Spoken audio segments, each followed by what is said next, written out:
eu preciso te fazer uma pergunta muito específica.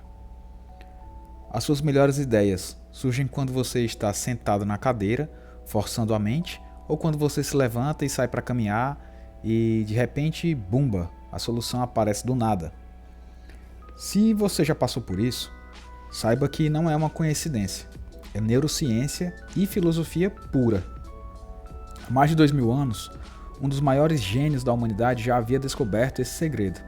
E hoje, nessa caminhada, eu vou te revelar qual é.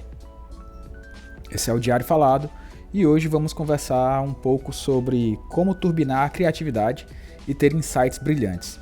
Fica comigo até o final, que a sua próxima grande ideia pode estar a uma caminhada de distância. Antes de mergulharmos nessa descoberta incrível, você me faz um favor? Se inscreve aqui no canal, ativa o sininho, curte o vídeo. Por quê? Porque toda semana eu trago reflexões como essa para ajudar a expandir a nossa mente. E você não vai querer perder nada disso, né? Então vamos voltar no tempo. Vamos ao século IV a.C., Atenas. Um cara chamado Aristóteles. Sim, nada mais, nada menos do que Aristóteles. Apenas um aluno de Platão. E nada mais, nada menos também do que o professor de Alexandre o Grande. Ele resolveu fundar a sua própria escola de filosofia. E ele chamou essa escola de Liceu. Além disso, o cara sistematizou a filosofia. Ele escreveu sobre ética, metafísica, política. Nessa época, muitos filósofos versavam sobre política. O próprio Platão, por exemplo, deixou um conteúdo muito vasto sobre uma forma de política ideal.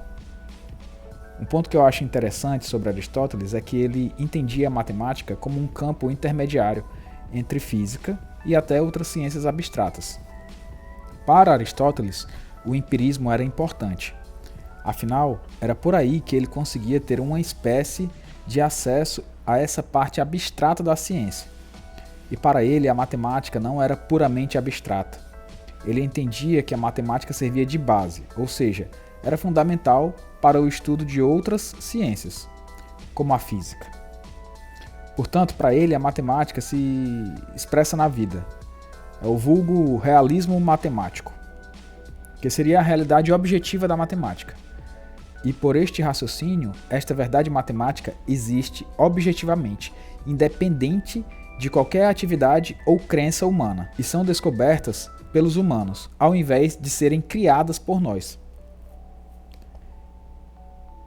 E aí, o que você acha? Newton criou a gravidade ou ela sempre existiu?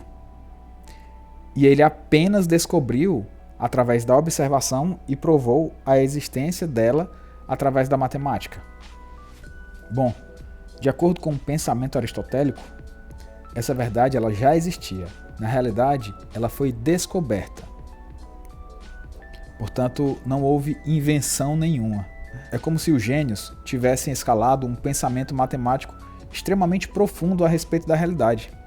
Existem diversas formas de desenvolver a nossa capacidade humana de refletir. Eu penso que a matemática é uma delas, e acredito que podemos pensar muito profundamente a respeito da vida, o universo e tudo mais, utilizando a matemática como base. É uma forma que eu acredito de refletir. Obviamente que existem outras formas também. Isso não quer dizer que eu seja aristotélico, longe de mim, inclusive.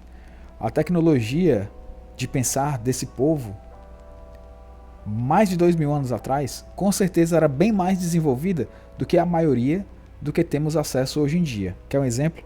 Hoje em dia, a gente é capaz até de venerar um pneu.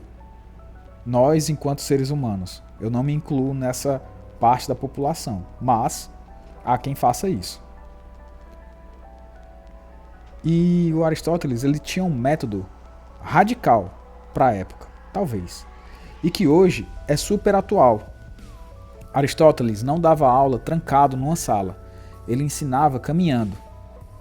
Ele e seus alunos passeavam pelos jardins do Liceu, discutindo as grandes questões do universo. E é por isso que seus seguidores ficaram conhecidos como peripatéticos, uma palavra que vem do grego. peripatem, que significa passear ou caminhar. Pensa na cena. Um dos homens mais inteligentes da história, acreditando que o conhecimento não era estático, mas sim dinâmico, vivo, assim como um caminho, assim como uma caminhada, literalmente. Convidando você e outros alunos a caminharem para conversar sobre diversos assuntos. Se o conhecimento é um caminho, ele vai te levar a algum lugar. E essa é a primeira grande sacada. Porém, antes de chegar ao lugar, você irá vivenciar algumas experiências durante este caminho. Pode ser sentir um vento que atravessa o seu corpo ou uma chuva que te alcance gentilmente. Dependendo de onde esteja, pode ser um sol ou a sombra de uma árvore. Enquanto você absorve essa ideia, eu quero saber qual foi a última vez que uma ideia brilhante surgiu para você durante uma caminhada, um banho ou dirigindo. Conta aqui nos comentários.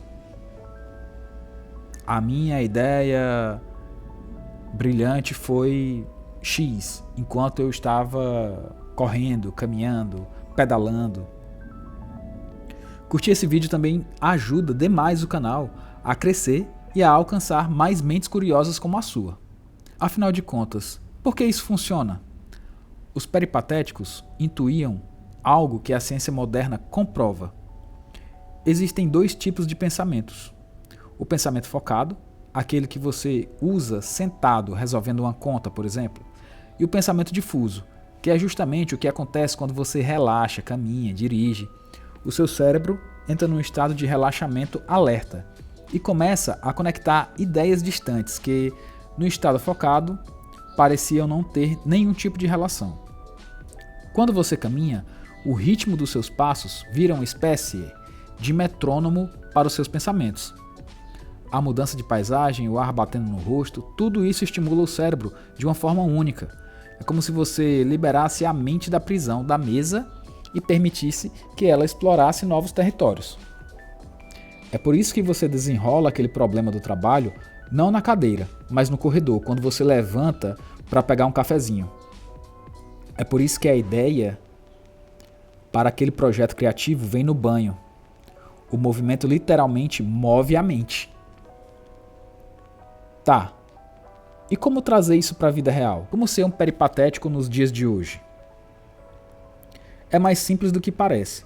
Entretanto, eu não quero aqui dizer que é esse o caminho correto para que você seja um peripatético, mas apenas uma breve reflexão que eu tive e uma breve reflexão que eu faço enquanto caminho.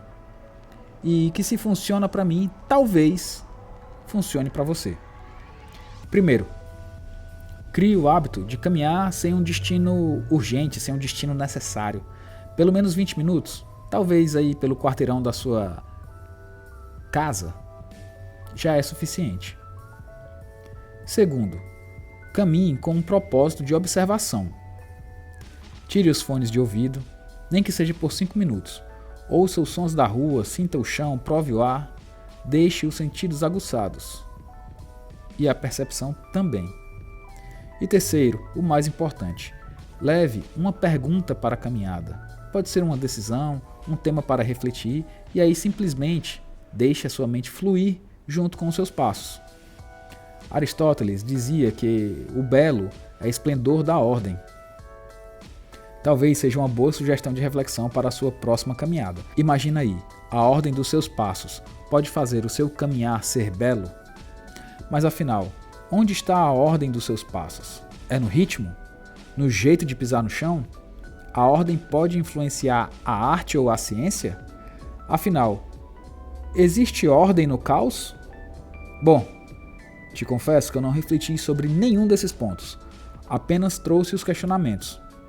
Me diz o que você acha sobre essas possíveis reflexões ou sugere uma reflexão legal aqui pra gente. Que na minha próxima caminhada, quem sabe eu posso até refletir sobre a sua sugestão e trazer um conteúdo aqui pra gente. E lembre-se, não existe reflexão ruim. Ruim é não refletir, mas é importante salientar que, além da reflexão, a vida requer ação. Bom, mas preste bastante atenção. Este é um canal onde eu apoio o livre pensar e penso que não existe reflexão inútil. Obviamente que até que se tenha reflexões relevantes para você e para a humanidade, vamos passar por algumas reflexões que talvez não agreguem em absolutamente nada. E talvez isto seja parte do caminho, parte da experiência de refletir. E vai sem pressão, hein? Não é para sair da caminhada com a resposta para a vida, com a resposta sobre o universo. É para exercitar a mente. Comece com questões leves e vá aumentando. O importante é o movimento. No fim, a grande lição dos peripatéticos é uma só. Nós não somos mentes presas em um corpo. Somos corpo e mente integrados. E algumas respostas não estão nos livros, mas no próprio ato de se mover pelo mundo. O caminho não é só o meio para chegar a um lugar. O caminho, muitas vezes, é o destino final. A vida é movimento, e caminhar é estar na vida, de corpo e alma presente. E aí, preparado para a sua próxima caminhada reflexiva? Compartilhe esse vídeo com aquela pessoa que você sabe que também ama uma boa reflexão.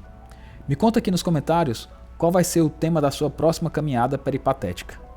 Eu vou adorar ler e comentar alguma coisa também. Um grande abraço e até a próxima caminhada.